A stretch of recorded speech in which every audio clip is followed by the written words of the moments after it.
going to discuss about the idea of responsibility to protect in international politics, how United Nations executes it, and how it fails sometimes to implement those promises what UN has promised via Bretton Woods institution. Sovereign states have responsibility to protect their citizens. But what if the same states start doing violence against its own citizens? What if they start doing genocide and mass killing? Then what about the rights of people and the liberty of the life which on the or the basic human rights of the people? So to protect these basic human rights, the concept of responsibility to protect has been introduced by international community. The modern nation states are based on Westphalian sovereignty principles.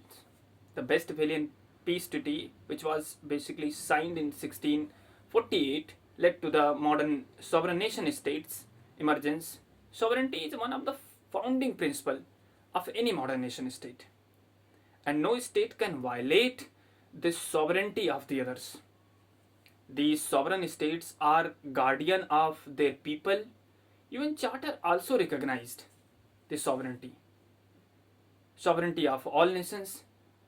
But the same UN Charter also enables humanitarian intervention to protect the human rights of the people. The Chapter 7 of United Nations Charter allows military intervention of UNSC in the state to establish peace and security if the international peace and security are threatened. This is the same principle we follow in United Peacekeeping operations, where UN peacekeeping forces intervene to protect the human rights of citizens on humanitarian ground. The UN World Summit Documents 2005 gives international consensus on right to protect as well. Now we are going to discuss about some case study to understand the responsibility to protect and how it works. In 2011, what happened? The Libyan government led by Muhammad Gaddafi started massacre of their own citizens. UN passed a resolution and NATO forces intervened and ousted the Gaddafi government. Similarly, in 1991, Iraq attacked Kuwait, a small tiny state in Persian Gulf. Iraq wanted the access of basically Persian Gulf. Again UN authorized, and the forces of the NATO nations intervened to protect the sovereignty of Kuwait, the small tiny state. In 1971, India did the same thing with East Pakistan. India intervened and created a new sovereign state like Bangladesh to protect the civilians' rights. However, this responsibility to protect has faced many criticism, and states often misuse because of their narrow national interest. For example, when NATO forces intervened in Kosovo War 1999, they bombed Yugoslavia. They did like a genocide. Lakhs of civilians lost their lives. And the reason why Western powers intervened so early, because they wanted to prevent immigration crisis in Europe.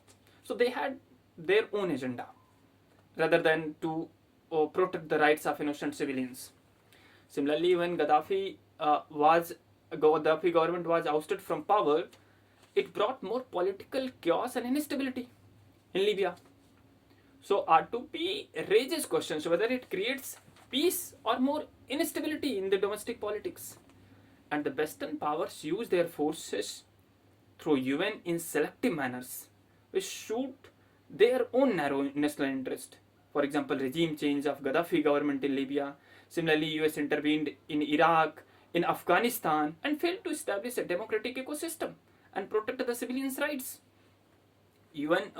United States of America ultimately backed from Afghanistan in June 2021. So when look at this intervention, many a times it failed. One more case study highlights how UN and its principles miserably failed to protect the civilians' rights. The case study is Rwandan genocide, 1997. UN failed to prevent the ethnic cleansing in the region.